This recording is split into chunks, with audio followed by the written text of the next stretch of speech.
درود همیهنان عزیز.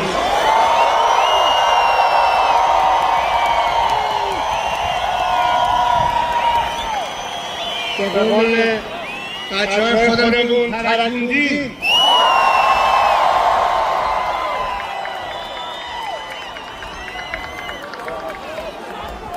اگر اشتباه نکنم این یکی از بزرگترین جمعیتی است که تا به حال گرد هم جمع شده ایم و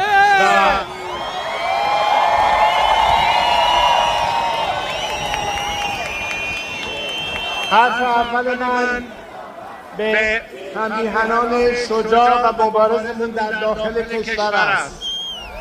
بدانید که تنها نیستید و ببینید که در سرتاسر جهان ایرانیان متحد و یک صدای شما رو به جهانیان رساندن. اکنون صدای اونها رو به شما برمیگردانید که بدانید در این مبارزه دنیا امروز با شما ایستاده.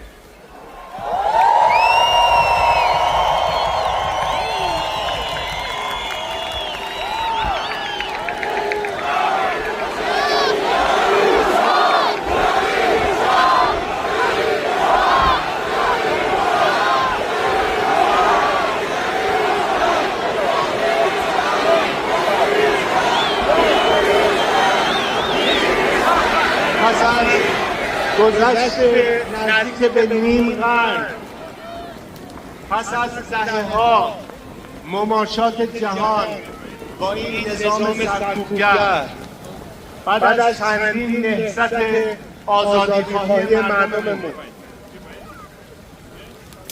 که نتونستیم به نتیجه نهایی برسونیم، اکنون به مرحله رسیدیم که به قول همه شما این آخرین نبرده.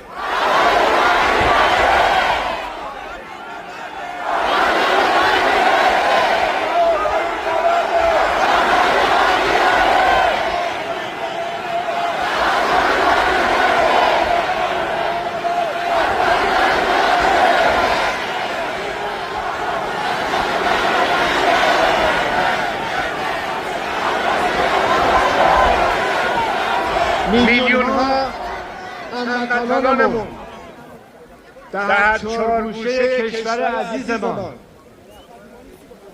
از دیدگاه‌های مختلف، از ملت‌های اقوام مختلف، زبان‌های مختلف، ادیان مختلف، گرایشات مختلف، اما متحد و یک صدا در این پیکار ملی برای آزادی کنار هم ایستاده‌اند.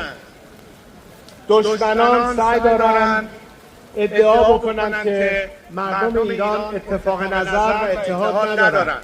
این یک دروغ محضه و شما مردم را داخل رو ثابت کردید.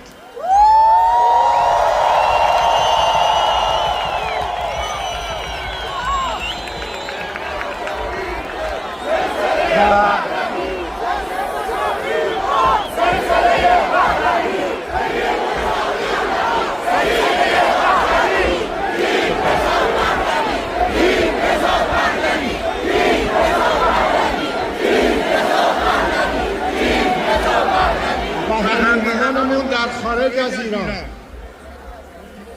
که بسیاریتون سالهای سال است که درد دوری از وطن را تحمل کردید اما هرگز باز نایستادید.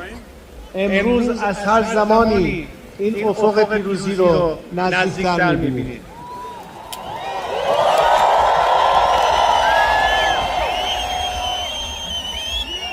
در چهارگوشه جهان، از استرالیا تا کانادا تا امریکا تا اروپا، ایرانیان هر کدوم به سهم خودشون هفته هاست، البته سال هاست، ولی در همین چند ماه اخیر نشون دادید که به چه شکلی مدام در صحنه هستید که صدای هممیهنانتون رو به جهانیان برسونید و دیدم که با چه رفتار و منش صحیح، متمددانه، هوشمندانه نگذاشتید که حاشیه سازی ها باعث نفاق و درگیری بشه. شما نشان دادید به تمام جهانیان برخوردتون با مقامات انتظامی، رفتارتون با کشورها و کسانی که کنار شما ایستادن واقعا بی‌نظیر و الگو بوده. من به همگی شما از ته دل افتخار میکنم.